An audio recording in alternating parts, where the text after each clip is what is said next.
una mujer, un niño y un dragón. A primera vista, esto puede parecer como los ingredientes para un cuento aterrador. De hecho, las escenas alarmantes que acabamos de presenciar son parte de una verdadera y potente profecía dada al apóstol Juan hace casi 2000 años. ¿Qué nos dice esta profecía encontrada en el libro de la Revelación capítulo 12? ¿Señala algún evento que sucedió hace miles de años? ¿O describe cosas que van a ocurrir en el futuro cercano? ¿Y a quién representan la mujer, el dragón y el niño? Acompáñenos ahora en un viaje a un mundo que pocos han visto, pero del cual todos pertenecen. La revelación, la novia, la bestia y Babilonia.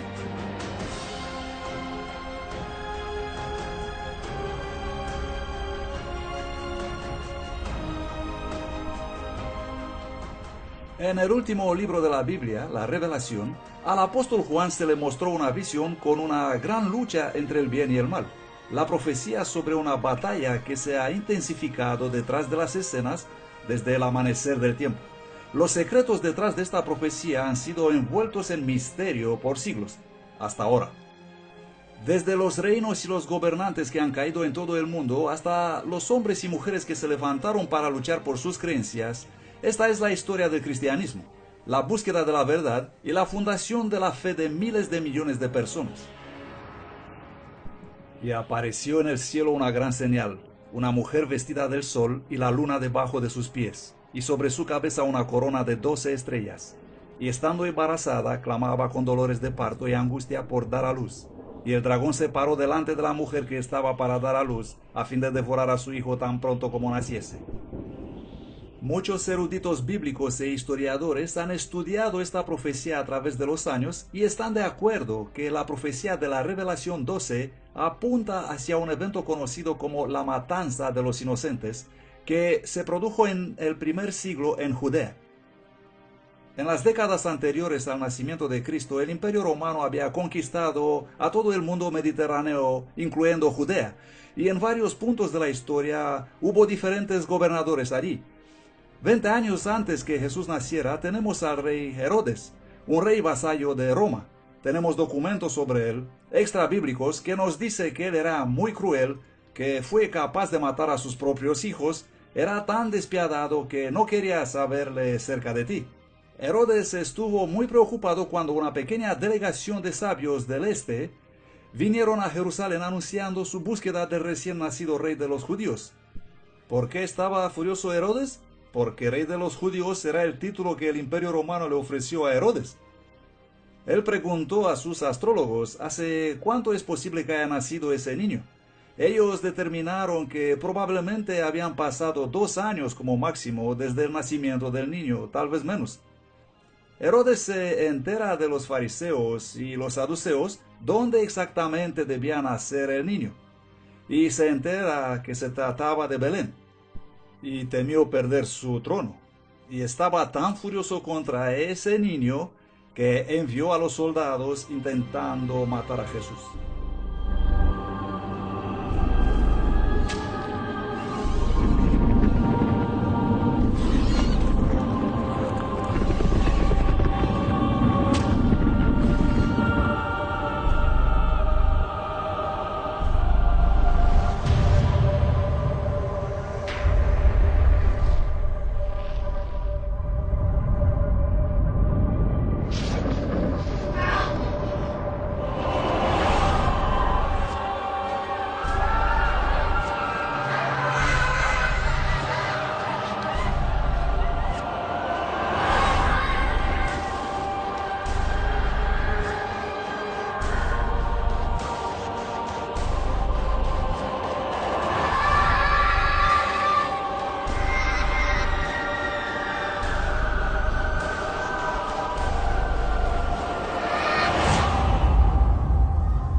La Biblia nos dice que este acto brutal fue inspirado por algo más que la envidia tiránica de un viejo rey.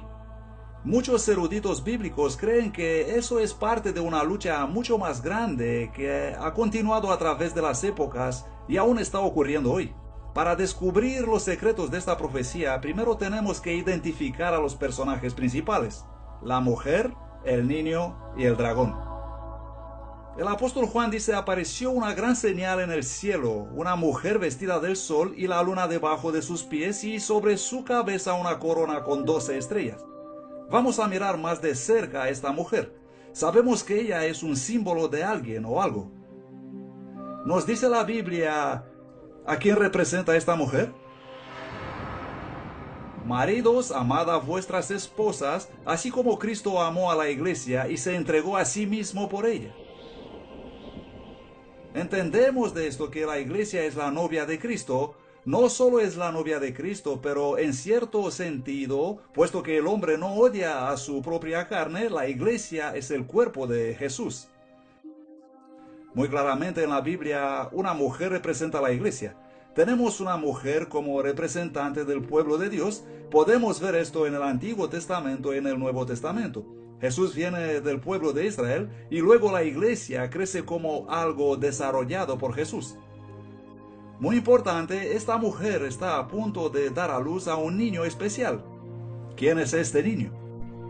Tenemos algunas indicaciones. Primero, él gobierna con vara de hierro sobre las naciones. Eso es una referencia al Antiguo Testamento, donde claramente Dios es el que gobierna sobre las naciones con vara de hierro. Luego dice que él es llevado al cielo. ¿Y quién es llevado al cielo? Jesús el Cristo. Él es el Rey de Reyes y Señor de Señores.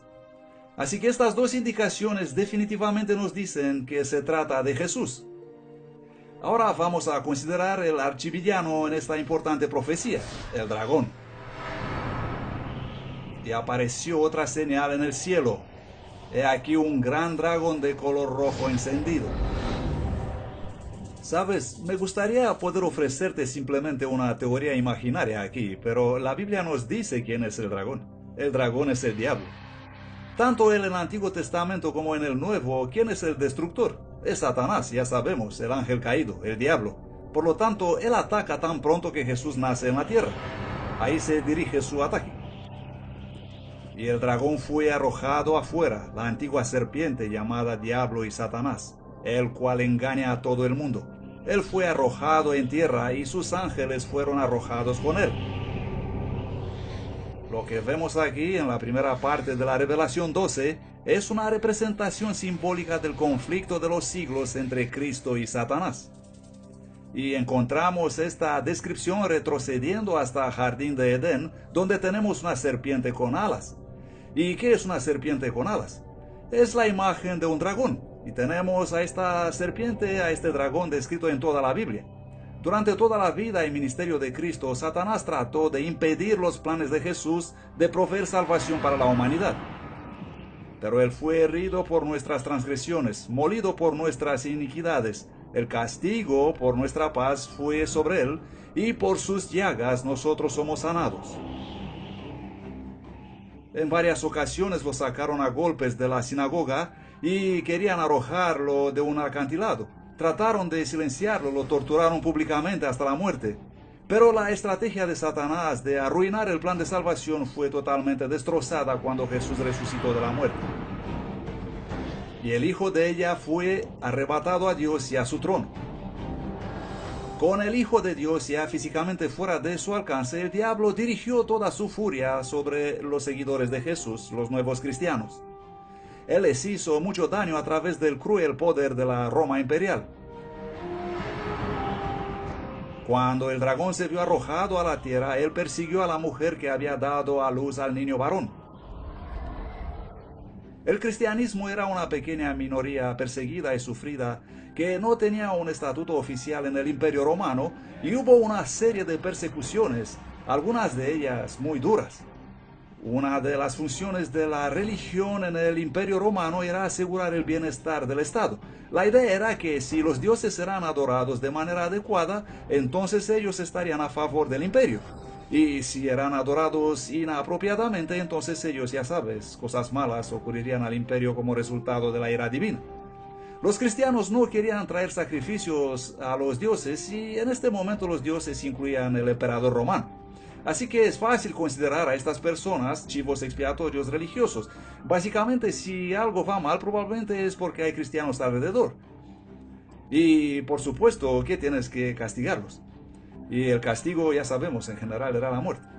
Lo que la gente pensaba era que los cristianos reunidos también parecían hacer amor con sus hermanos y hermanas, porque había rumores de que ellos cometían incesto. Los cristianos solían llamarse entre ellos hermano y hermana, y solían comer la carne de Cristo. La gente escuchaba que aparentemente los cristianos comían niños, y cuando los paganos oían esto, pensaban lo peor, ¿no? Asumían lo peor.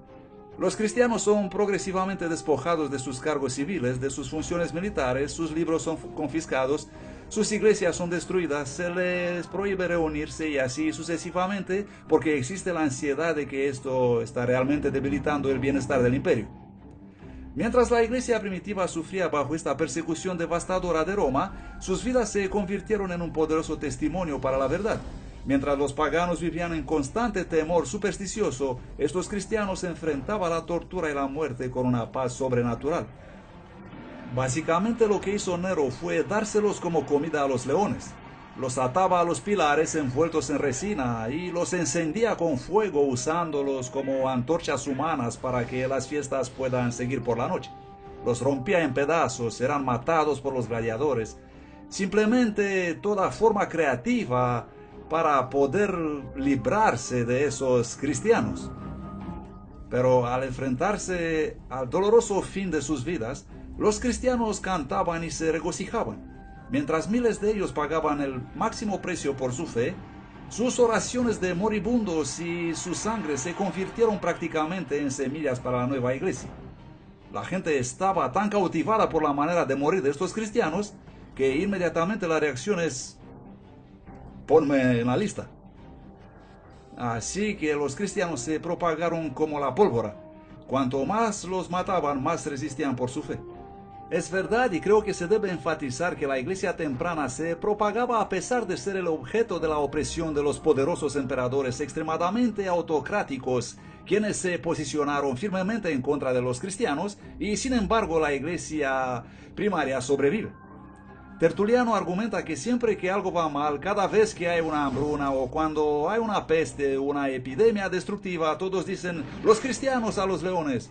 Y luego dice con sarcasmo, como si muchos podrían ser alimento de tan pocos. Y lo que quiere decir es, no puedes destruirnos a todos.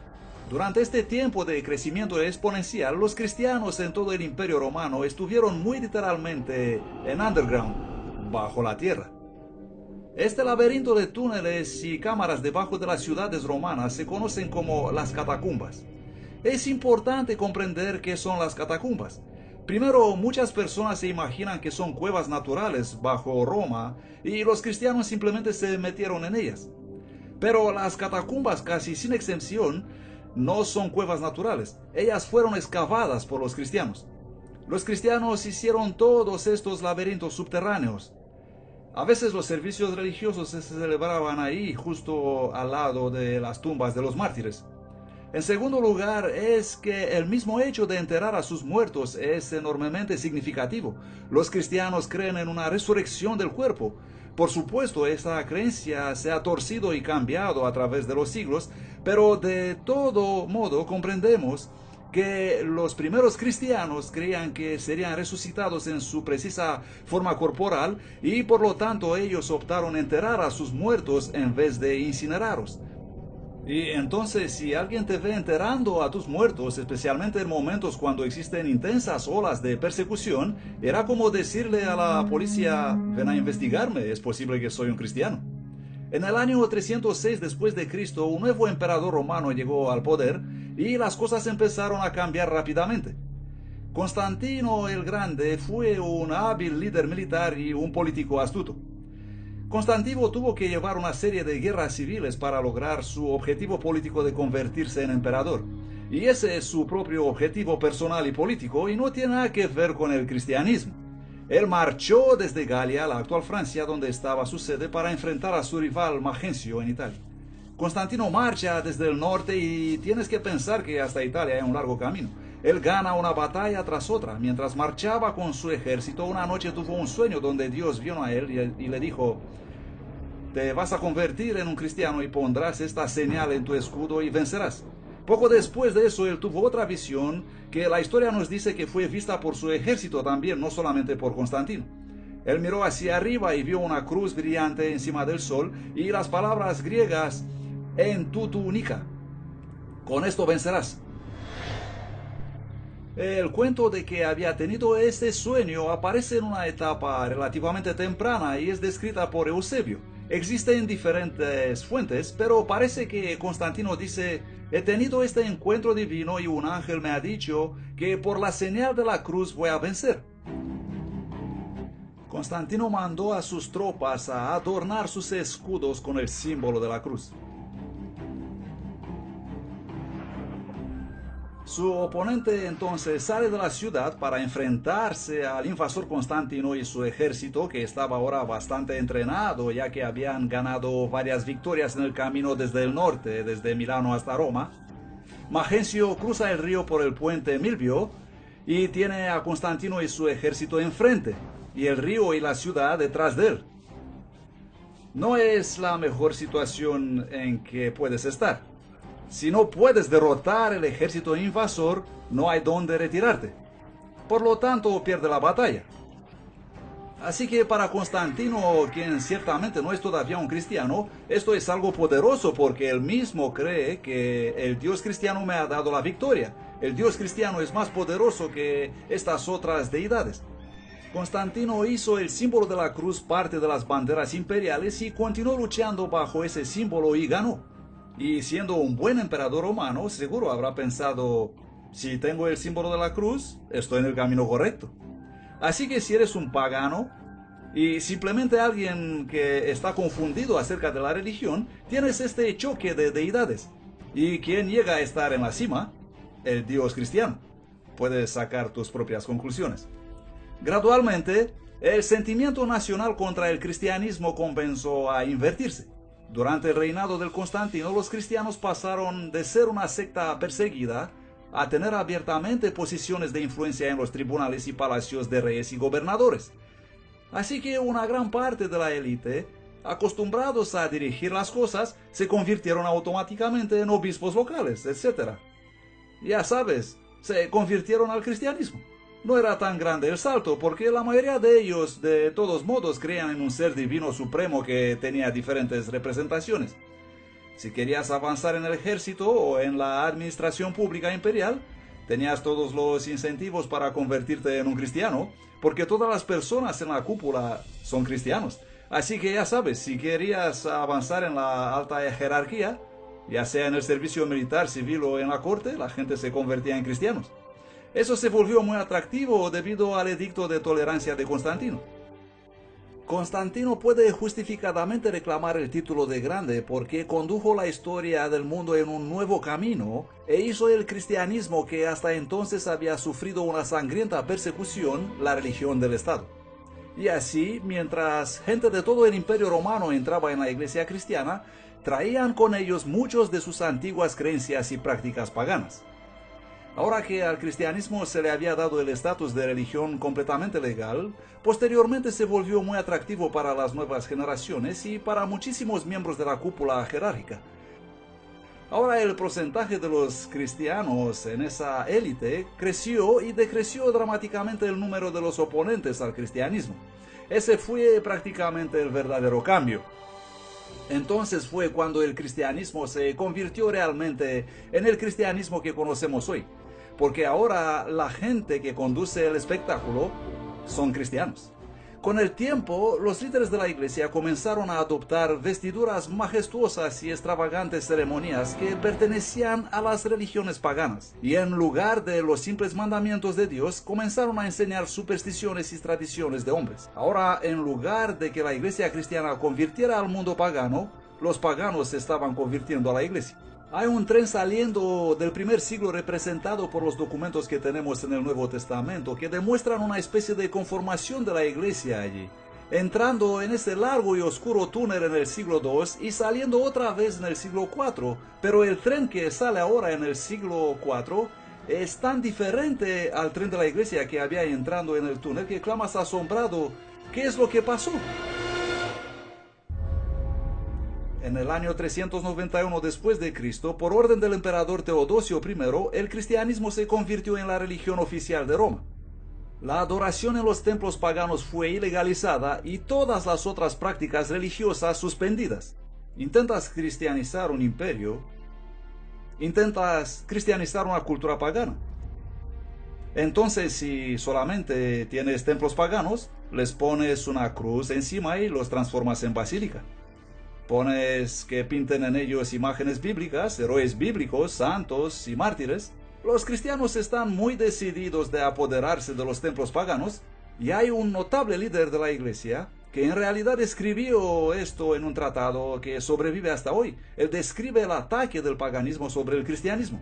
Y parte de esta evidencia es cuando escribe: vuestros mismos lugares de adoración son ahora lugares de adoración cristianos. Nos hemos apoderado de ellos, los hemos limpiado de idolatría, los hemos santificado y los hemos hecho lugares donde es adorado el único Dios verdadero. ¿Qué evidencia más clara queréis que vuestro sistema de creencia es falso? ¿Dónde están vuestros dioses si permitieron que esto ocurra? Así que los cristianos deliberadamente en aquel momento y muy planificado como estrategia tomaron no solamente los templos paganos, sino los rituales e ideas, y ellos pensaron socavarlos para avanzar en la causa de expandir el cristianismo. Lo que no sabemos es hasta dónde llegaron de verdad con este pensamiento, si dijeron hasta qué punto es legítimo hacer eso y en qué momento quizás empezamos a tomar otras ideas.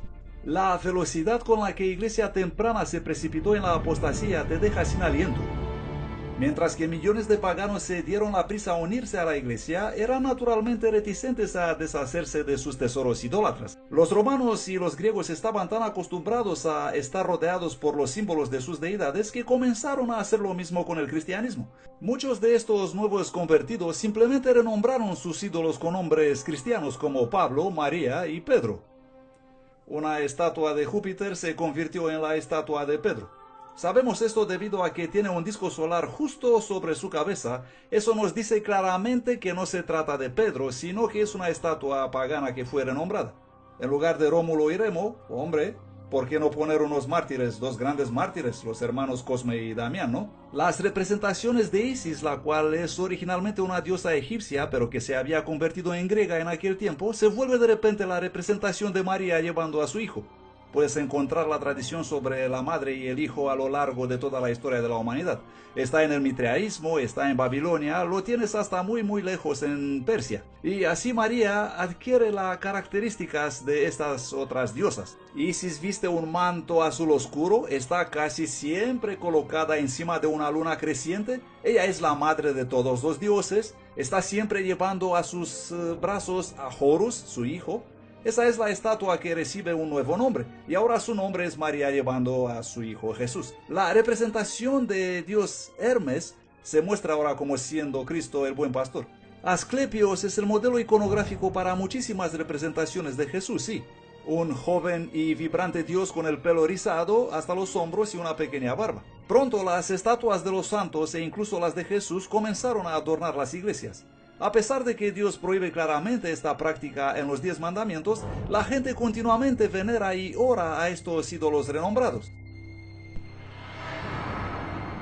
No te harás imagen, ni ninguna semejanza de cosa que esté arriba en el cielo, ni abajo en la tierra, ni en las aguas debajo de la tierra. No te inclinarás a ellas, ni las honrarás. Relacionado con este último punto está la veneración de María, la madre de Jesús. Mientras es cierto que María fue una mujer fiel y muy honrada de ser su madre, las escrituras no enseñan en absoluto que ella debe ser divinizada o adorada. María siempre había sido importante en la historia cristiana antigua, pero en la época de la Edad Media ella fue elevada hasta llegar a ser vista prácticamente como una divinidad.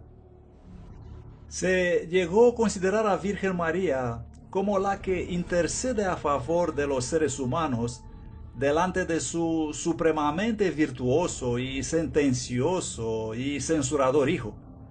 Una creencia muy extraña, pero es así como se ve ahora la religión. La Biblia no venera a María como un santo especial. Ella es descrita como una mujer pura y piadosa, usada por Dios para dar a luz a Mesías.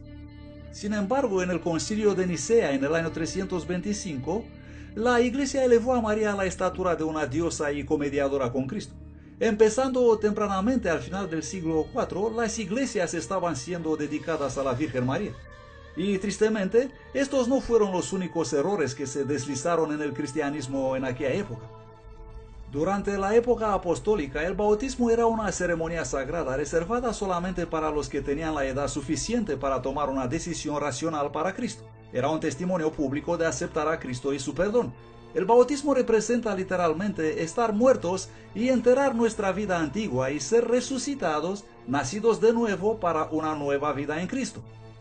Sucedió con el paso del tiempo una redefinición del cristianismo y se empezó a bautizar adolescentes y luego menores de edad, considerándolos ya listos para hacer el compromiso para la fe. La ceremonia del bautismo se realizaba también en un lago o un río, donde la persona podía ser totalmente sumergida, eso significando que estaba completamente lavada de sus pecados. La práctica del bautismo fue poco a poco alterada por la Iglesia. Cientos de años después de Cristo, el rociar y derramar agua fueron introducidos como una forma más cómoda de bautismo. Esto en realidad debilitó el poderoso simbolismo del servicio y contradice el ejemplo de Jesús, que fue bautizado por inmersión.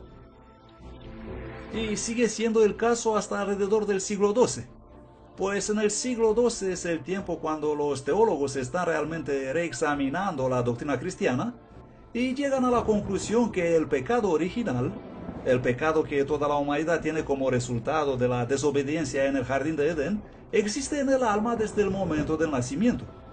Era un concepto antibíblico que un niño podría pecar muy pronto después de su nacimiento y por lo tanto si pecaba estaba en peligro de ir al infierno y arder para siempre en el infierno. Así que la única manera de cuidarlo era bautizarlo. Y tenía que ser bautizado en la iglesia. Si no era miembro de la iglesia, era en vano. Así que los teólogos dijeron, tenemos que empezar a bautizar bebés inmediatamente, tan rápido como sea posible después de su nacimiento. Eso por si acaso mueren. Y por supuesto, en aquel tiempo la tasa de mortalidad era muy alta y muchos bebés morían. Otra verdad cristiana que fue alterada por la influencia pagana fue la Cena del Señor. Jesús instituyó el servicio de comunión, también conocido por algunos como la Eucaristía, a ser una hermosa pero sencilla ceremonia donde sus seguidores deberían beber vino no fermentado y comer pan sin levadura. Esos símbolos del cuerpo y la sangre sin pecado de Jesús están diseñados para ayudar a los creyentes a recordar el sacrificio y las enseñanzas de Cristo. Sin duda, el más importante rito de los cristianos de la Edad Media era la Eucaristía o la Santa Comunión, o como lo llamaron más tarde, la misa. Hombres y mujeres se congregan y toman el sacramento, celebran lo que nosotros llamaríamos la comunión, tomar el cuerpo y la sangre de Jesucristo. Pero de nuevo, bajo la influencia de los rituales paganos, todo el servicio de la comunión fue gradualmente cambiado por los líderes de la iglesia en un ceremonial místico. En este nuevo ritual se utiliza vino fermentado y el sacerdote supuestamente tiene el poder de transformar el pan y el vino en el verdadero cuerpo y la sangre real de Cristo. Eso se llama la transubstanciación. La idea de que un sacerdote transforma la Eucaristía en el cuerpo y la sangre de Cristo mediante la pronunciación de la fórmula Hoc est enim corpus meum. Este es mi cuerpo. Ellos afirman que estas palabras son poderosas y tienen la propiedad de transformar la naturaleza del vino y del pan en el cuerpo y la sangre de Jesucristo resucitado. Hasta el punto que más tarde dicen, nosotros creamos a Dios pronunciando estas palabras de mistagógica. En esencia, lo que decían que ocurre en el altar era que el pan se transforma en cuerpo y que el vino se transforma en sangre. Pero al parecer siguen siendo pan y vino. Esta ofrenda del sacrificio en la Eucaristía, este sacrificio de alabanza, esta comida de comunión, ahora se convierte no en un recuerdo del sacrificio de Cristo, sino sacrificio en sí, y es lo que da la salvación. Ellos creen y enseñan que en la misa Jesucristo en la persona del sacerdote sacrifica a Cristo, a Dios el Padre, y de esta forma obtiene el bien. Gana un quantum de santidad que luego la iglesia puede ofrecer a los que asisten a la misa. Porque las personas creen que al participar a la misa están haciendo algo bueno que era ofrecido a Dios. Existe un racionamiento teológico de que cuanto más haces eso, mejor. En el año 1415 después de Cristo, en el Concilio de Constanza, líderes de la iglesia decretaron que solo los sacerdotes podían beber el vino y que los feligreses solo recibían el pan. Sin embargo, la Biblia dice claramente que cuando Jesús estableció el servicio de la comunión, todos los presentes bebieron del vino. Unos 300 años después de Cristo, la iglesia comenzó a desviarse de otro de los 10 mandamientos. Se trata del cuarto mandamiento, que requiere que los creyentes recuerden el séptimo día de la semana como siendo el día de reposo de Dios, el sábado divino. Recuerda el día sábado para guardarlo santo. 6 días trabajarás y harás toda tu obra, pero el séptimo día es el sábado de Jehová tu Dios. En el Imperio Romano el judaísmo era una religión antigua y las religiones antiguas eran respetadas. Cuando los judíos siguieron luchando contra Roma, lo que solía ser una especie de paraguas de seguridad para el judaísmo se convirtió en un pararrayos para el cristianismo. Los cristianos empezaron a negar el judaísmo, los judíos los perseguían y así que los cristianos empezaron a distanciarse de los judíos. Líderes de la iglesia comenzaron a devaluar el sábado del séptimo día de los 10 mandamientos y preferir el domingo romano que era más popular.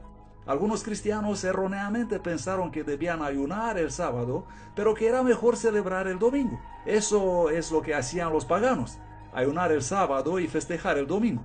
No es un concepto judío, porque los judíos ayunaban el viernes y festejaban el sábado. Era simplemente lo que algunos cristianos pensaban. Por lo tanto, si tienes que ayunar en un día y en otro día puedes festejar, puedes adivinar cuál día será más popular, ¿no? Y Cristo es resucitado en un domingo y existe una tendencia muy natural de gozar y celebrar eso.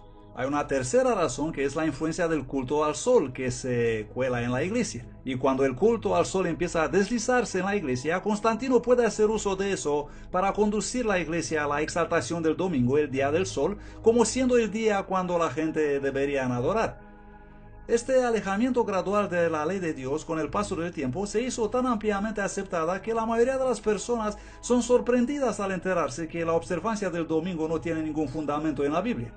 En el año 313, Constantino publicó el Edicto de Milán estableciendo el domingo como día de descanso. La ley dominical del emperador no tenía nada que ver con el cristianismo. En realidad era para honrar al dios del sol greco-romano llamado Helios o Apolo. El emperador Constantino se había convertido supuestamente al cristianismo, pero mantenía también su adoración al dios sol. Él cambió el día de adoración del sábado del séptimo día, que obviamente pertenecía a la tradición judía, al sábado del primer día, el día del dios sol, el domingo. Y desde entonces los cristianos, una gran parte de ellos, la mayoría, guardaron como día de adoración el día del sol en vez del día del sábado. Esto es claro en otro edicto de Constantino decretado en el año 321 después de Cristo, cuando el emperador ordenó: en el venerable día del sol, los magistrados y la gente que reside en las ciudades descansen, y todos los talleres sean cerrados. Notemos que en el edicto se usa la palabra sol, S-O-L. También existe registro de que Constantino hizo una ley para todo el imperio de que el domingo debería ser guardado como día de descanso. Por supuesto, este cambio no se infiltró en la iglesia de repente. La historia nos dice que por décadas el sábado del séptimo día, junto con el domingo, fueron los dos observados como días santos. La iglesia primaria claramente guardaba el sábado judío en los tiempos de los apóstoles, pero desde los mediados hasta el fin del tercer siglo, eso fue en gran parte abandonado o estaba en proceso de ser abandonado. A los inicios del cuarto siglo, en muchas partes del Imperio Romano, los cristianos están generalmente adorando el domingo. Muchos cristianos durante este periodo de tiempo guardaban el sábado y luego el domingo tenían un ceremonial recordando la resurrección, después del cual iban a sus trabajos habituales. Es durante el reino de Constantino cuando la idea de transferir la solemnidad del sábado al domingo fue por primera vez expresada. Siglos antes, el profeta Daniel había predicho que se levantará un poder religioso que pensará cambiar los tiempos y las leyes. En medio de los 10 mandamientos existe únicamente una ley que es también un tiempo: el sábado. La doctrina del fuego infernal fue también distorsionada por la mitología pagana. En el libro de la Revelación, la Biblia enseña que después del gran día del juicio, los perdidos serán arrojados en un lago de fuego. En aquel momento, cada persona es castigada de acuerdo a lo que merece. Y entonces son totalmente consumidos y perecerán eternamente. Y no temáis a los que matan el cuerpo, pero no pueden matar el alma. Temed más bien a aquel que puede destruir el alma y el cuerpo en el infierno. Porque los que viven saben que han de morir, pero los muertos nada saben. Los sacerdotes empezaron a enseñar que el infierno es un lugar de tormento eterno gobernado por el diablo, donde se llega en el momento de la muerte. La iglesia apóstata pudo utilizar este horroroso concepto de interminable tortura para aterrorizar y manipular tanto al rey como al plebeyo. Lo más trágico de todo esto es que esta falsa enseñanza presenta a Jesús como una especie de sádico malvado. Eso anima a muchos ateos y agnósticos a desafiar el cristianismo y las enseñanzas cristianas sobre un Dios amoroso, si ese Dios hace algo que es más horroroso incluso de lo que hizo Hitler. No importa cuáles fueron los hechos de una persona, ¿son miles de millones de años de tortura el pago para ese crimen? Así aparecieron muchas personas que odiaban a Dios y aprendieron a odiar a Dios debido a esta falsa doctrina. Otro concepto pagano que se infiltró en el pensamiento cristiano fue con respecto a la vida después de la muerte. El purgatorio es la idea que enseña que al morir algunas personas entrarán en un fuego infernal temporal, donde son purificadas para el cielo. El purgatorio es un lugar a medio camino, es decir, una parada entre el cielo y el infierno. Y lo interesante del purgatorio es que puedes escapar de él. Como dice la misa, consignados a las llamas de la aflicción. Está lleno de bichos, está lleno de olores sulfúricos. Puede que es un poco mejor que el infierno, pero tampoco es un día al campo.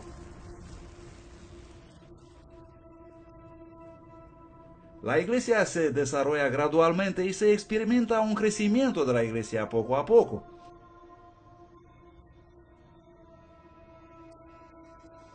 La idea es que todo el que muere con sus obras de penitencia incompletas probablemente tendrá que pagarlas en algún lugar de sufrimiento post-mortem. Ellos sufrirán a fin de que sean purificados, depurados de sus pecados y ofensas que han cometido en la vida. La gente medieval creía que todos serán salvos y redimidos si fueran miembros bautizados de la iglesia.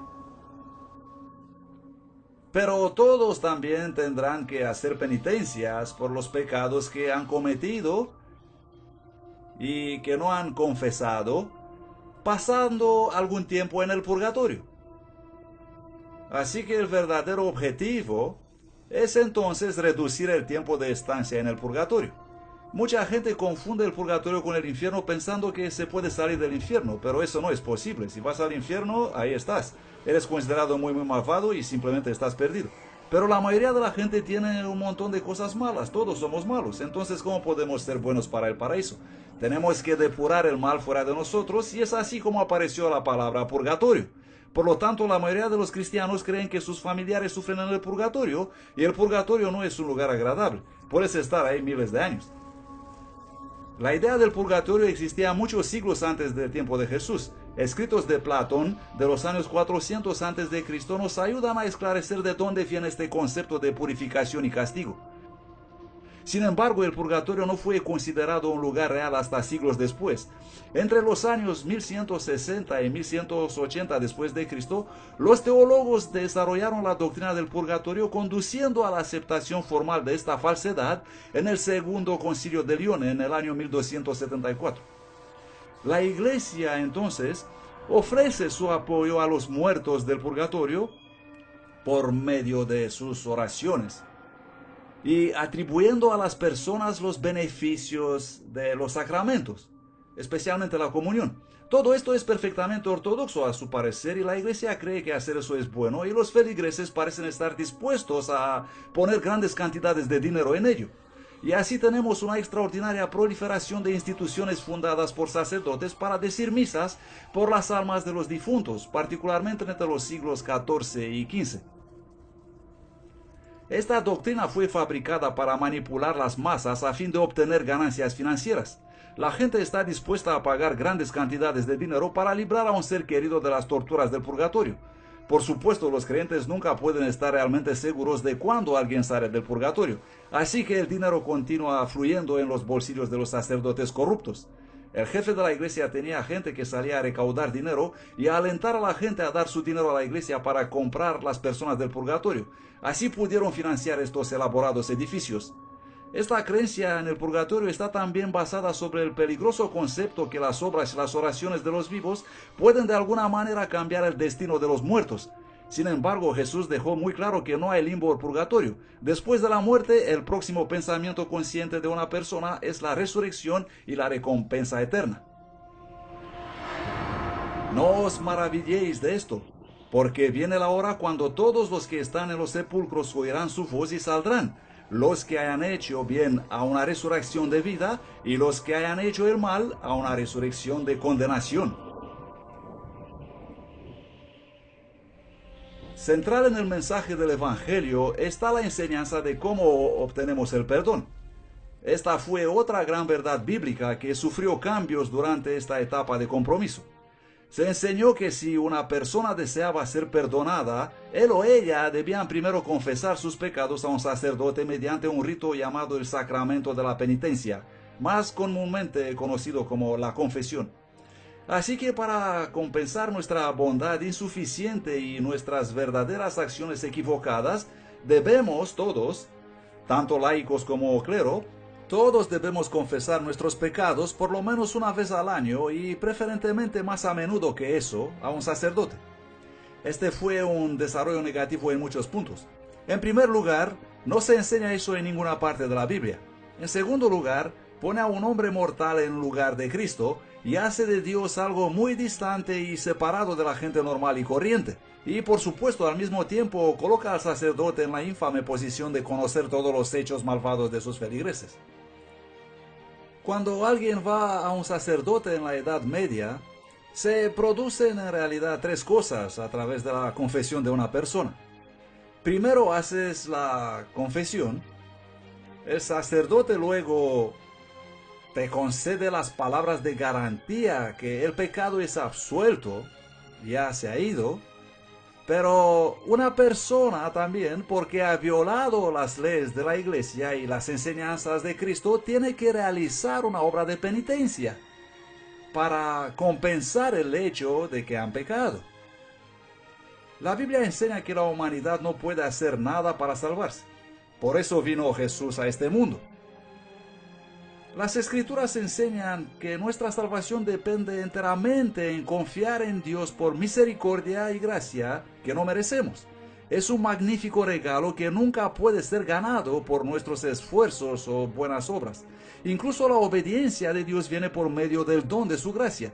La doctrina de salvación por la fe del Nuevo Testamento es ampliamente enseñada y comprendida hoy, pero durante la oscuridad de la Edad Media fue muy fácil convencer a las masas analfabetas que tenían que realizar buenas obras para ganar el favor de Dios.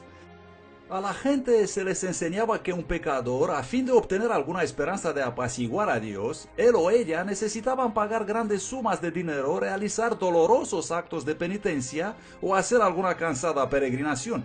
Esto a menudo incluía una obligación de recitar ciertas oraciones, una y otra vez, como requisito para obtener el perdón. 40 Ave Marías, 10 Padres Nuestros y poner una moneda en el cajón de las colectas. Para las religiones paganas del mundo, la idea de oraciones o cantos repetitivos no era nada nuevo. Se creía que se podía apaciguar o influenciar a los dioses con el constante eco de las oraciones o al usar palabras mágicas especiales. Jesús nos advirtió claramente en contra de esta forma de oración. Y cuando oréis, no uséis vanas repeticiones como hacen los paganos, porque ellos piensan que serán oídos debido a sus muchas palabras. Los corruptos líderes de la iglesia sabían que para mantener un poder duradero sobre el pueblo de Dios, tendrían que separarlos de la única cosa que puede exponer sus engaños: las Sagradas Escrituras. La Biblia no fue inicialmente negada a la gente, era accesible, pero con el tiempo, cuando la gente empezó a notar diferencias, ellos desafiaron el clero. Así que fue el interés de la iglesia, con el paso del tiempo, no dejar la Biblia disponible para el pueblo. Solamente los sacerdotes pueden interpretar las Escrituras, porque ellos combinan las Escrituras con la tradición, y la tradición interpreta la Biblia. Y los únicos que entendían esta larga tradición eran los sacerdotes. Ellos podían leer las Escrituras. Muchos del pueblo común ni siquiera sabían leer. Y los sacerdotes querían estar seguros que se interpreta la Biblia en una forma que armonice con su tradición. Así que desde el V siglo hasta el siglo XV, 1000 años de historia, fue enseñado y aceptado que solo los líderes religiosos estaban suficientemente calificados para explicar los textos sagrados. Al hombre común se le dijo que nunca podía esperar comprender las Escrituras sin la asistencia de un sacerdote. Con este engaño mortal, los laicos de la iglesia fueron mantenidos en la oscuridad e ignorancia. Mientras tanto, la iglesia visible, una vez el baluarte de la verdad bíblica, se degradó a una organización política corrupta envuelta en ceremonias espiritistas. No es para extrañarse que este periodo de tiempo de deterioro cultural, económico y espiritual es conocido como la Edad Oscura o el oscurantismo. Es trágico como en tan solo pocos siglos la maravillosa luz que había estado encendida mediante la brillante novia de Cristo fue eclipsada por las tradiciones paganas. Ahora una mujer muy diferente surgió para ocupar su lugar. Y vi una mujer sentada sobre una bestia escarlata llena de nombres de blasfemia y que tenía 7 cabezas y 10 cuernos. Y la mujer estaba vestida de púrpura y de escarlata y adornada con oro, piedras preciosas y perlas, y tenía en su mano un cáliz de oro lleno de abominaciones y de la suciedad de su fornicación, y en su frente un nombre escrito: Misterio, Babilonia la Grande, la madre de las rameras y de las abominaciones de la tierra. Y vi a la mujer embriagada con la sangre de los santos y con la sangre de los mártires de Jesús. Y cuando la vi, quedé maravillado con gran asombro. En la Revelación capítulo 17, Juan ve a una mujer descrita en un modo totalmente distinto de la mujer pura de la Revelación 12. ¿Quién es esta nueva ramera sanguinaria y qué hay sobre la extraña bestia que ella está montando? Si no estás sentado, este sería un buen momento que lo hagas. Puedes encontrar lo que estás a punto de escuchar bastante impactante. Solamente existe un imperio, una iglesia, una sola institución en el mundo que reúne los criterios de esta profecía: la Iglesia Romano-Católica. Esto no significa que todas las personas de esta religión son malas, engañosas o perdidas. Muchos católicos son personas muy amables y han hecho una buena cantidad de bien a lo largo de la historia. Este asunto trata en realidad con una lucha mucho mayor entre poderes espirituales e instituciones combatiendo sobre la verdad de la Biblia. Pero ahora necesitamos quitar el velo y realmente observar muy atentos los hechos. En el libro de la Revelación, capítulo 17, versículo 1, observamos que esta mujer está sentada sobre muchas aguas. Afortunadamente, el ángel nos explica el significado de este símbolo en el versículo 15. Luego él me dijo: las aguas que viste, donde se sienta la ramera, son pueblos, multitudes, naciones y lenguas. Así que la mujer reina en una civilización densamente poblada. Probablemente habéis escuchado la expresión «todos los caminos conducen a Roma». Durante el apogeo de su gobierno, los romanos habían construido una red de 80.000 kilómetros de carreteras a través de todo el imperio. Justo cuando el imperio romano empezaba a desmoronarse, la iglesia en Roma estaba ganando fuerza. En efecto, la iglesia católica se apresura a llenar el vacío de poder que queda por la caída del imperio romano. Y se llega en situaciones donde, por ejemplo, cuando a mediados del siglo V, cuando el Huno Átila está avanzando contra la ciudad de Roma con su ejército, no es el emperador el que sale para detenerlo, sino el Papa, el obispo de Roma. Este tipo de prominencia política, así como prominencia religiosa, viene en realidad para definir el papel del Papa. La profecía indica también que la mujer está montando sobre una bestia con 7 cabezas y 10 cuernos. Obviamente estas cosas son símbolos. Esta criatura aquí representa claramente el mismo monstruo con 7 cabezas y 10 cuernos que hemos visto un poco antes en conflicto con la novia de Cristo en el capítulo 12. Y es la misma bestia que el mundo está obligado a adorar en el capítulo 13, pero que representan estas 7 cabezas y 10 cuernos. Las 7 cabezas son 7 montes sobre las cuales se sienta la mujer. Los 10 cuernos que has visto son 10 reyes. Solo hay una ciudad en el mundo sentada sobre 7 colinas como estas. Una ciudad importante, y esta es la ciudad de Roma. Por lo tanto, no hay ninguna duda en las mentes de la mayoría de los expositores bíblicos que cuando Juan habla sobre esta mujer, él habla de Roma. Tenemos que ver la conexión aquí. 7 cabezas, 7 montes. Vas a Revelación 12, 7 cabezas. Vas a Revelación 13, otra vez 7 cabezas. Hay una continuidad aquí.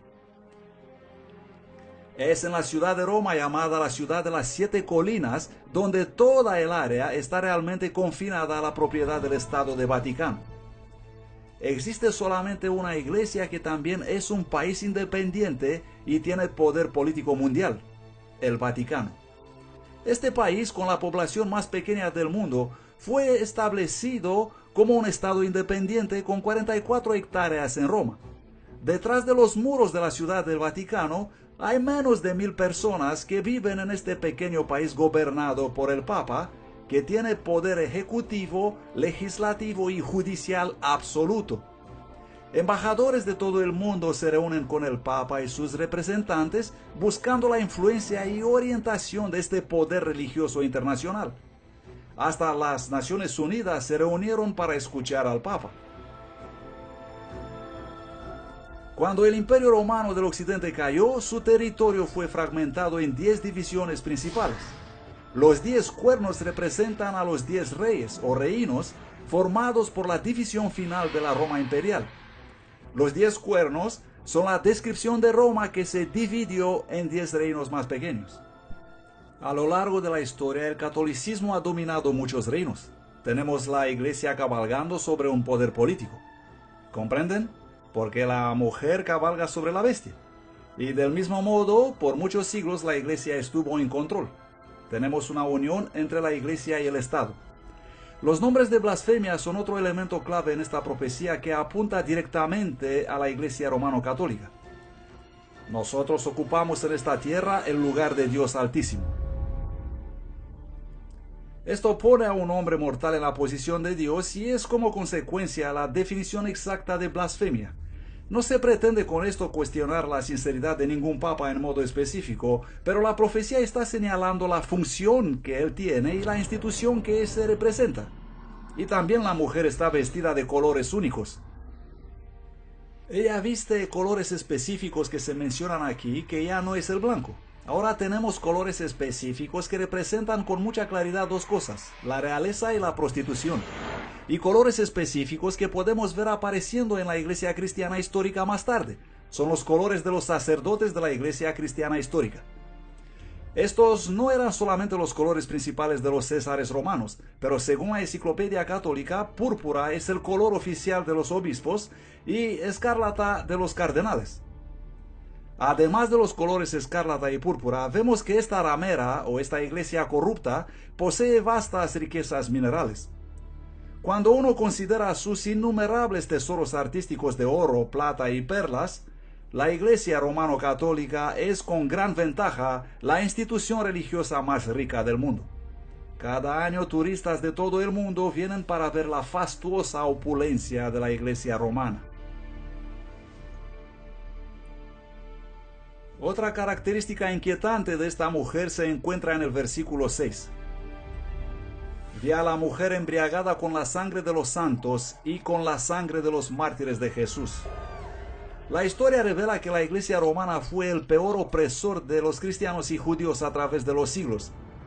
De hecho, los historiadores señalan que más de 50 millones de mártires fueron víctimas de la terrible Inquisición y las persecuciones de la Iglesia de Roma. Así que lo que tenemos aquí es una profecía que dice que esa iglesia corrupta entablaría una increíble persecución, y eso es exactamente lo que ocurrió. Y la iglesia comenzó un proceso legal, un sistema legal conocido como la Inquisición, para interrogar a estas personas y para forzar el mayor número posible de ellos a retractar y abandonar sus ideas, y obligar a los líderes de los movimientos anticorrupción no divulgar sus enseñanzas. El mayor número de asesinatos que se ha registrado jamás ocurrió cuando la iglesia persiguió a los que no estaban de acuerdo con sus falsas enseñanzas, y este estado de cosas y de represión continúa a lo largo de la Edad Media. Así que esta mujer o iglesia es un poder perseguidor que oprime a los verdaderos seguidores de Cristo. Vamos a conocer a algunos de los valientes que arriesgaron sus vidas hablando en contra de las corrosivas influencias paganas, y por compartir la palabra de Dios en este tiempo de oscuridad espiritual. El pueblo que andaba en tinieblas vio gran luz. Los que moraban en tierra de sombra de muerte, luz resplandeció sobre ellos. Viviendo en Lyon, Francia, hubo un joven que alteraría el curso de la historia cristiana. Pierre Valdo, también conocido como Valdés. Un joven comerciante muy rico y educado tuvo una experiencia que le cambió la vida. Un amigo joven de Valdo murió repentinamente. Dándose cuenta de la brevedad de la vida y la vanidad de los tesoros mundanos, Valdo toma la firme decisión de abandonar todo por Cristo. Él dio sus riquezas a los pobres y se convirtió en un predicador itinerante. Valdo enseñaba que la Biblia debe entenderse literalmente y proclamada liberamente a todos los pueblos en su propio idioma. Animaba a los creyentes a vivir vidas de sencillez y modestia y al mismo tiempo denunciaba valientemente los abusos de los sacerdotes. Por el año 1170, Pedro Valdo había reunido un gran número de seguidores que eran llamados los pobres de Lyon o los valdenses.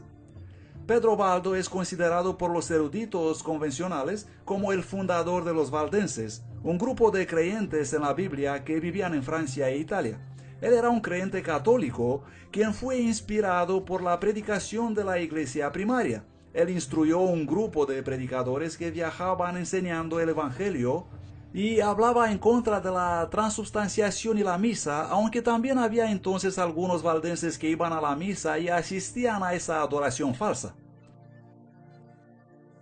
Una vez que los inquisidores oficialmente entrenados aparecieron por Europa, ellos empezaron a encontrar personas llamadas valdenses, seguidores de Valdo, por todas partes. Así que esparcidos por Europa había estos pequeños grupos de personas, simples creyentes, que habitualmente asistían a los cultos de la Iglesia romano-católica en la mayor parte del año, pero una o dos veces al año recibían la visita de los pastores valdenses que llegaban para hablarles. Donde quiera que iba, Pedro Valdo vio a la gente hambrienta de verdad. Él creía que había hambre en la tierra por la palabra de Dios, así que Valdo le pagó a un clérigo para ayudarle en la traducción del Nuevo Testamento al francés vernáculo.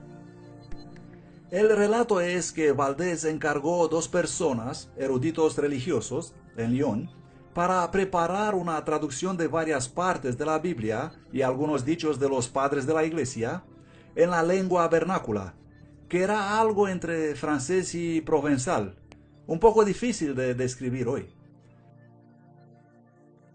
Pero parece haberse establecido una tradición que las comunidades valdenses intentarían obtener copias de las escrituras en la lengua común del pueblo. Ellos llevaban copias de la Biblia con ellos, eran comerciantes, vendedores y compartían las escrituras con la gente por donde pasaban. Existen referencias de que ellos enviaban a sus jóvenes a las grandes universidades y colegios del país para que compartan su fe allí y también para que puedan obtener una buena comprensión de la teología contemporánea y usarla para alcanzar comunidades más grandes. Pero la iglesia romana no podía tolerar por mucho tiempo esta libre predicación del evangelio por campesinos. Durante el tercer concilio de Letrán en 1179, las ideas de Baldo fueron condenadas oficialmente como herejía, y poco después él y sus seguidores fueron excomulgados. Expulgados de Lyon, los valdeses se establecieron en los altos valles de Piamonte y en los Alpes franceses. Aquí, entre sus familias, la Biblia fue hecha el estudio principal. Los evangelios de Mateo y Juan eran completamente memorizados, junto a muchas de las epístolas. Al no tener imprenta, los valdenses eran frecuentemente ocupados en copiar a mano las escrituras. Conocidos por su adhesión estricta a la Biblia, estos predicadores laicos difundían sus enseñanzas en todos los lugares, mientras viajaban como vendedores ambulantes. Para evitar ser arrestados, ellos ponían las copias de la Biblia en el forro de sus prendas y las compartían cuidadosamente cuando encontraban a un corazón dispuesto. Incluso después de la muerte de Pedro Baldo en 1218, la Iglesia romana continuó ferozmente perseguir a los valdenses.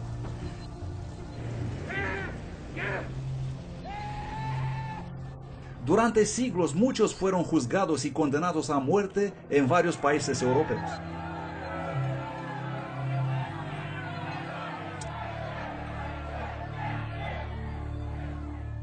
El Espíritu Santo inspiró a muchos dentro de la Iglesia, quienes valientemente se levantaron y militaban para la Reforma. Uno de estos hombres fue John Wycliffe, un teólogo inglés y predicador laico, traductor y profesor en Oxford. Su educación resultó ser una gran ventaja para él, mientras comenzó a señalar los errores cancerosos que habían sido difundidos entre el pueblo de Dios. Wycliffe nunca quiso ponerse en contra de los líderes de la Iglesia, pero al ver las evidentes contradicciones entre lo que dice la Biblia y lo que hacía la Iglesia, no podía guardar silencio. Wycliffe es realmente una persona algo inusual para poder acusarle de ser hereje, porque él era un catedrático de Oxford. Él había sido criado prácticamente dentro de la estructura de poder de la Iglesia.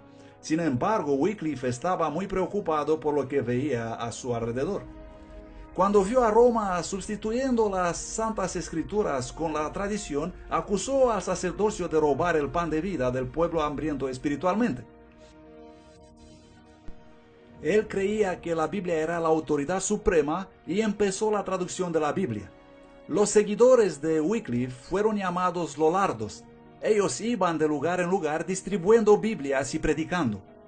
Los lollardos creían en las escrituras sagradas, leían la Biblia traducida por Wycliffe y vivían en la misma piedad simplista, igual como lo predicaban y hacían los valdenses y otros predicadores del comienzo del siglo XII. Este fue el regalo más grande que Wycliffe pudo ofrecer a la gente común. Ningún documento ha modificado el curso de la historia más que la traducción en inglés de la Biblia. Wycliffe presentó algunas de las verdades que más tarde el protestantismo resucitó y, como acabo de exponer, sus enseñanzas, a pesar de haber sido escritas siglo antes, estaban preparando el camino para que el pueblo de Inglaterra acepte cuando iba a venir la Reforma protestante. Wycliffe tuvo la valentía de declarar que la autoridad universal del Papa era antibíblica. Fue en estas condiciones que el 22 de mayo de 1377 el Papa Gregorio XI condenó los escritos de John Wycliffe, declarando que sus enseñanzas eran peligrosas para la Iglesia y para el Estado. Wycliffe continuó enseñando la salvación únicamente por medio de Cristo y que las escrituras eran infalibles, no la Iglesia romana. Con el tiempo, sus escritos y trabajo de reforma se extendieron como las ondas sísmicas, influyendo a millones de creyentes. Se encontraban en cualquier lugar donde había maestros y eruditos teólogos que los tenían. Los lollardos viajaban y llegaron hasta Bohemia, en Chequia, donde inspiraron a Jan Hus. Y Hus está de acuerdo sobre el error de la Eucaristía, sobre el poder del sacerdocio romano católico y también como Wycliffe desenmascara la suntuosidad de la Iglesia católica. Hus era solamente un adolescente cuando Wycliffe murió, pero las obras de Wycliffe tuvieron una poderosa influencia sobre su vida y sobre su futura misión. Jan Hus fue un predicador de Bohemia, hoy República Checa. Él era también profesor universitario y capellán del rey. Se le confió luego el oficio de predicación en una iglesia que había sido recién construida llamada Capilla Bethel. Como Wycliffe, Jan Hus predicaba las escrituras en la lengua del pueblo, algo prohibido en la Iglesia romano-católica que obligaba a la lectura de la Biblia en latín que nadie comprendía. Hus predicaba en el idioma del país y el pueblo obtuvo la Biblia en su idioma a pesar de las prohibiciones de la Iglesia.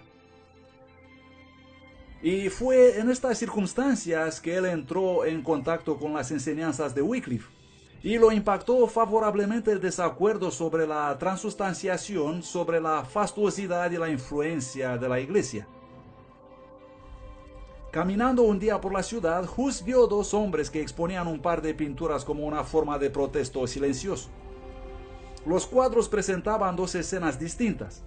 En uno estaba la imagen de Jesús solo, entrando humildemente en Jerusalén, seguido por sus discípulos cansados del viaje. En la otra pintura se mostraba la imagen del Papa vestido en ricas y lujosas ropas, transportado en una plataforma y seguido por una majestuosa procesión. Las pinturas ciertamente presentaban un contraste entre Jesús, quien dijo que las zorras tienen guaridas y las aves del cielo nidos, pero el Hijo del Hombre no tiene donde reclinar la cabeza, con el esplendor magnífico del palacio del Papa y del séquito papal. Movido por estas evidencias, Hus comenzó a denunciar públicamente el orgullo, la ambición y la corrupción del clero, y sin temor hizo un llamado para la reforma en la Iglesia. Si debes interpretar la Biblia de acuerdo con la verdad, y la verdad es lo que dice la Iglesia, ¿cómo puedes entonces corregir los errores en la Iglesia? No puedes hacer nada. No existe corrección para la Iglesia. Y ese es el fundamento del error, que permite a la Iglesia Católica empezar con los errores y seguir con los errores. Jan Hus fue llamado a Constanza, en Alemania, para defender su crítica contra la Iglesia de Roma. Segismundo, el rey de Hungría y más tarde del Sacro Imperio Romano, le garantizó un pasaje de seguridad, algo como inmunidad diplomática. Pero inmediatamente que Hus llegó en la ciudad, él fue arrestado y puesto en el calabozo en el castillo Gottingen. El rey Segismundo estaba muy enfurecido por la detención de Hus y amenazó al concilio de la Iglesia. Pero el concilio convenció al rey de que las promesas hechas a un hereje no tenían que ser respetadas. El 6 de julio de 1415, el concilio se reunió en la catedral después de la misa y la liturgia, y Jan Hus fue entonces traído al juicio. Se le pidió defender sus posiciones. Al defenderlas, se le encontró expresando herejías, y por lo tanto él fue condenado y juzgado por herejía. Entonces los guardias llevaron a Hus para ser ejecutado. En el lugar de su ejecución, Hus se mantuvo firme. Mientras las llamas se levantaban sobre su cuerpo, él fue capaz de elevar su voz en canto. Entre sus últimas palabras antes de su muerte, él predijo que dentro de 100 años Dios levantaría un hombre que llamaría a la reforma y que no podría ser suprimido. Criado en un humilde hogar de Mansfeld, Alemania, Martín Lutero, teólogo, autor, compositor y sacerdote católico, fue sin duda el más conocido reformador religioso del siglo XVI. Lutero nació el 10 de noviembre de 1483, unos 70 años después del martirio de Jan Hus. Nacido en una familia trabajadora de clase media, con varios hermanos y hermanas, Lutero desarrolló un firme carácter y personalidad. La familia Lutero parece haber sido, en cierta medida, una familia de grandes triunfadores. Los padres eran muy estrictos, de acuerdo con los relatos posteriores de Lutero. Eran muy estrictos con el joven Martín y ciertamente vieron que el camino a seguir para su hijo era mediante la educación. En su juventud él fue instruido para ser abogado. Sin embargo, una experiencia dramática cambió para siempre el curso de su vida. Lutero es atrapado en una tormenta y teme por su vida. Está fuera, teme no ser alcanzado por algún rayo. Los relámpagos caen delante de él, detrás de él y en ambos lados de él. Y entonces, en terror, él clama y promete que si un santo lo va a salvar, se convertirá en un monje. Llamó a la Santa Ana y a otros santos por las causas perdidas. Santa Ana, líbrame y me convertiré en un monje. Y cumplió su palabra. A pesar de las furiosas protestas de su padre, Lutero abandonó sus estudios de derecho, vendió sus libros y entró en el monasterio agustino de Erfurt, donde se dedicó totalmente a la vida monástica. Siguiendo su desesperado anhelo por la salvación, él practicaba frecuentes ayunos, largas horas de oración y una vida austera y un sinfín de confesiones. Más tarde él declaró: si alguien podría ganar el cielo como monje, entonces yo de verdad estaría entre ellos. Lutero encontró ahí un anciano confesor que percibió que Martín tenía un alma particularmente sensible, y ese viejo sacerdote se dio cuenta que Lutero debía enseñar la Biblia. Por lo tanto, Martín Lutero se convirtió simultáneamente en profesor de teología, predicador en la iglesia de la localidad y miembro de la comunidad religiosa de la Casa de los Agustinos. Hacía prácticamente 3 oficios. En Wittenberg él aprendió a estudiar la Biblia en los idiomas originales de la misma. Pronto Lutero empezó a compartir libremente las verdades que estaba aprendiendo en sus estudios y los oyentes estaban encantados. En el año 1510, Lutero hizo una peregrinación para visitar la sede de la iglesia en la santa ciudad de Roma. Se enfermó al presenciar la terrible avaricia y maldad que vio a todos los niveles del clero. Su gran expectativa de la ciudad santa fue aplastada mientras contemplaba el estilo de vida decadente de los monjes y sacerdotes. Eso estaba en fuerte contraste con su vida piadosa de Alemania, pero la más inquietante revelación de Lutero estaba todavía por venir. Él se fue a Roma y estaba subiendo arrodillado las famosas escaleras cuando escuchó una voz, no necesariamente un sonido verbal, sino una voz en su mente que dijo: el justo vivirá por la fe. Y así, subiendo esas supuestas escaleras de Pilato, de rodillas, para poder obtener una supuesta garantía, ya sabes que no vas a quemarte en el purgatorio por demasiado tiempo, de repente se dio cuenta mirando a su alrededor: ¿pero qué estamos haciendo nosotros aquí? La Biblia dice que la garantía viene por fe. Se levantó de pie y ese fue el punto de cambio definitivo. Lutero comprendió finalmente la importancia de confiar únicamente en los méritos de Cristo para el perdón. Al regresar de Roma en 1512, Lutero fue galardonado con el doctorado en la divinidad de la Universidad de Wittenberg y comenzó a predicar valientemente a la gente que los cristianos no deben aceptar ninguna doctrina a menos que viniera de la Biblia. Y fue ese principio de sola escritura que se convertiría en el grito de guerra de la Reforma. En una serie de 3 tratados en 1520, Lutero presenta el concepto que ahora, debido a que la tradición de la iglesia se ha vuelto tan corrompida por los inventos humanos, es cuando la iglesia solo debe seguir el testimonio de las escrituras. Este es el hilo conductor en la historia que describe la decadencia de la iglesia, cuando el pueblo perdió la Biblia y la capacidad de leer la Biblia por sí mismos, y cuando existía una barrera entre ellos y la Biblia, y entre ellos y Cristo, y luego como comenzó a recuperarse cuando Martín Lutero y sus colegas decidieron que la Biblia es realmente la única autoridad. Sola escritura, toda escritura, prima escritura. Únicamente la Biblia entera y la Biblia ante todo, y así empezaron a corregir sus errores. En aquellos días Roma estaba preparando la construcción de la magnífica nueva Basílica de San Pedro. La iglesia envió a John Tetzel, un fraile dominico, a Alemania para vender indulgencias a fin de recaudar los fondos necesarios para la catedral. La iglesia cree no solo que sus servicios y ofrendas pueden ayudar a los muertos, sino también que el jefe de la iglesia, el Papa, puede, mediante la superabundancia de gracia acumulada que está en posesión de la iglesia, simplemente declarar que las sanciones de los que mueren en pecado sean anuladas. Es eso lo que se llama una indulgencia. La indulgencia completa, plenaria, absuelve a la persona de todos los pecados que habrá cometido hasta ese momento y así te hace evitar, de acuerdo a la enseñanza de la Iglesia Católica, el purgatorio e ir directamente al cielo. Al final de la Edad Media, la Iglesia tiene claro en su cabeza que puede decir a la gente que si quieres hacer una ofrenda a la Iglesia te dará una indulgencia conforme a tu ofrenda para ti o para tus muertos, parientes, familiares, amigos, tus seres queridos. Y esos seres queridos escaparán de los sufrimientos del purgatorio, supuestamente de manera inmediata.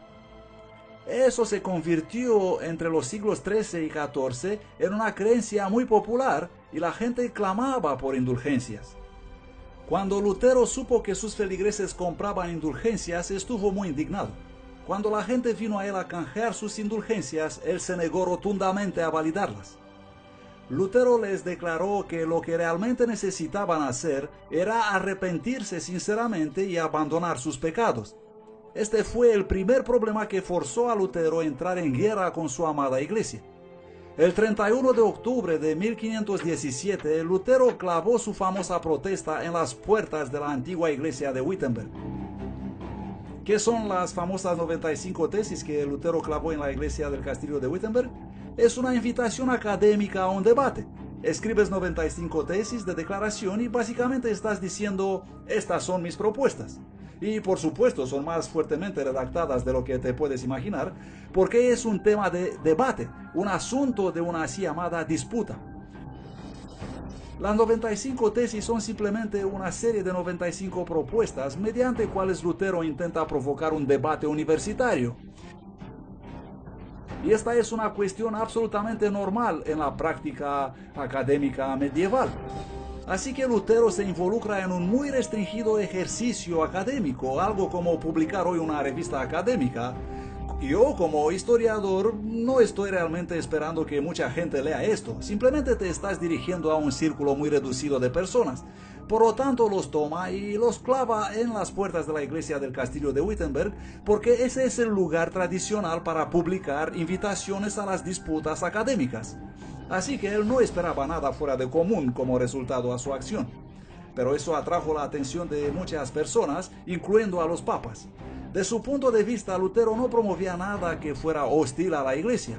Él estaba convencido que está promoviendo cosas que la iglesia recibirá con alegría. Y de hecho, si nos remontamos a los padres de la iglesia, incluyendo a Agustín, podemos encontrar muchas cosas en sus escritos de acuerdo con las ideas de Lutero. Así que Lutero en realidad espera, ya sabes, que la gente diga, ¡oh, genial! Gracias por señalar esas cosas. Lo cual era un poco ingenuo, pero quizá eso es lo que se espera de un académico. Él no estaba tratando de crear otro movimiento, sino absolutamente el contrario. Pero en realidad, por supuesto, fue que la iglesia no recibió alegre lo que Lutero tenía que decir.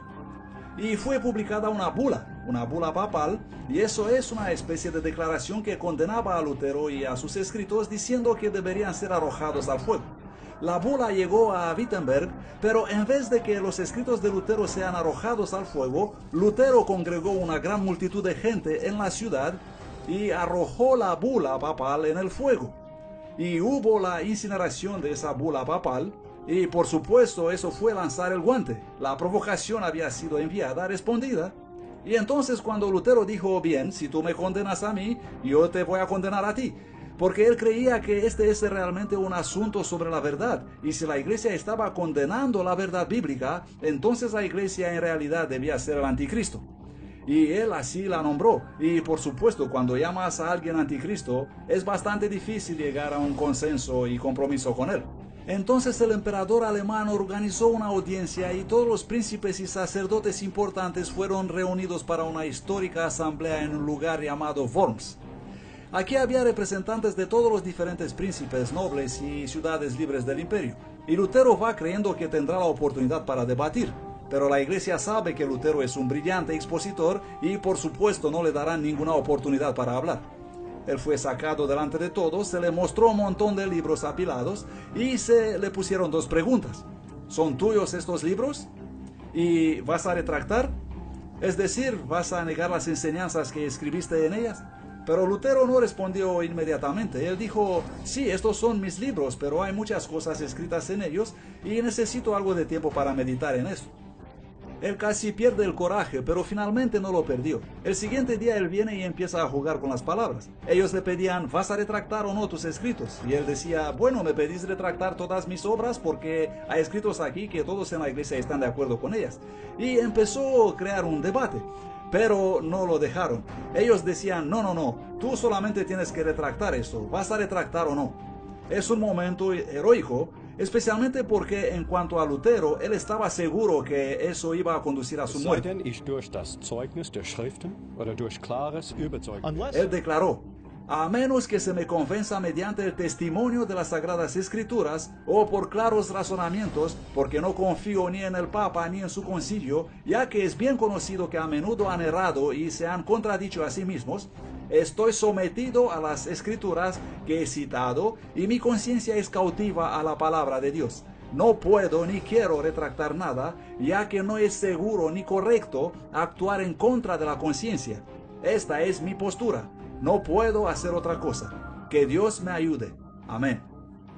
El concilio no tuvo mucho que decir en respuesta y Lutero fue declarado proscrito. Su literatura fue prohibida y se ordenó su detención. El documento de Worms dice: queremos que sea arrestado y castigado como hereje peligroso. Pero Lutero había recibido un salvoconducto de la dieta de Worms, de igual modo como había recibido Jan Hus para el concilio de Constanza 100 años antes. Y había estas autoridades de Roma que instaban al emperador del Sacro Imperio Romano Germánico, Carlos V, a ignorar el salvoconducto, así como lo había hecho el emperador Segismundo en el caso de Jan Hus. Pero Carlos V no quería ser conocido como el segundo emperador que había incumplido la promesa de un documento de seguridad. Y por esta razón, o por otras tal vez, él permitió a Lutero abandonar la ciudad y volver a casa. El pensamiento era que probablemente alguien lo va a matar en el camino, porque se había puesto un buen precio por su cabeza. En vez de eso, Lutero es secuestrado por un grupo de hombres armados que en realidad trabajaban para Federico el Sabio, quien había decidido que tiene que poner a Lutero fuera de la circulación por un tiempo, escondiéndole en el castillo de Wartburg, solamente siendo el elector quien sabía eso, todos los demás no teniendo ni idea de lo que habrá pasado con Lutero. Muchos pensaron que había muerto.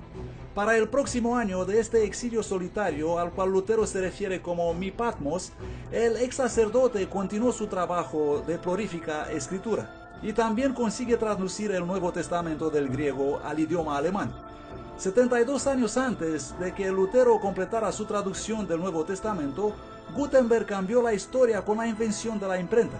Con esta maravillosa nueva tecnología, la verdad de la palabra de Dios empezó a propagarse como las hojas de otoño por toda Europa. Y así, en medio de esta gran reforma, el Señor armó a su pueblo con la espada de su palabra. Al mismo tiempo, varios otros poderosos defensores de la verdad se levantaron de la Iglesia de Roma. Entre estos valientes hombres que instaban para el regreso a la Biblia estaban Philip Melanchthon, William Tyndale, John Calvin y John Knox, solo por nombrar unos pocos. Según los reformadores predicaban y la imprenta trabajaba, las multitudes estudiaban la palabra de Dios. Gradualmente la luz de la verdad comenzó a romper las cadenas del error y de superstición que habían atado al pueblo por siglos. Como un aliento de fresco aire primaveral, Europa experimentó un renacimiento religioso. Y conoceréis la verdad, y la verdad os hará libres. El libro de la Revelación también predice que en los últimos días, el dragón, Satanás, una vez más intensificará sus esfuerzos para perseguir al pueblo de Dios. Biblia los identifica como los que guardan los mandamientos de Dios y tienen el testimonio de Jesús. La Revelación nos advierte que en los últimos días habrá una muy convincente falsificación de la verdadera Iglesia de Dios que compromete la verdad de las Escrituras. Jesús advierte que engañará al mundo entero. Porque se levantarán falsos cristos y falsos profetas, y mostrarán señales y milagros para engañar, si fuese posible, aún a los elegidos. Poco después de este engaño final, Cristo volverá. Él vendrá por una iglesia que ha sido purificada de todas las falsas tradiciones y paganismo. Será una iglesia que exige un "así dice Jehová" por cada doctrina que sostiene. Jesús también dijo que cuando Él volverá, el mundo estará absorto en egoísmo, violencia y maldad. Y oiréis de guerras y rumores de guerras, porque se levantará nación contra nación, y habrá hambres y pestilencias y terremotos en varios lugares. El amor de muchos se enfriará, y entonces vendrá el fin. Esta guerra espiritual ha sido propagada a través de los siglos y está claro que la profecía se está cumpliendo rápidamente. Mientras la batalla se intensifica, todos nos enfrentamos a una elegción. Elegid hoy a quién habéis de servir. Amigos, acabamos de ver cómo la gloriosa luz de la Iglesia de Dios fue ensombrecida y distorsionada mediante la influencia de la mitología y el paganismo. También hemos visto cómo los primeros cristianos fueron gradualmente seducidos para adoptar rituales y tradiciones paganas en lugar de las verdades bíblicas. Pero luego Dios levantó a hombres y mujeres fieles para resistir a los errores de un imperio entero. Ahora la historia se repite. Pronto todos se unirán o a la novia de Cristo o seguirán la bestia de Babilonia. ¿Dónde estarás tú? La Biblia es clara. Las evidencias son irrefutables. La decisión es finalmente tuya.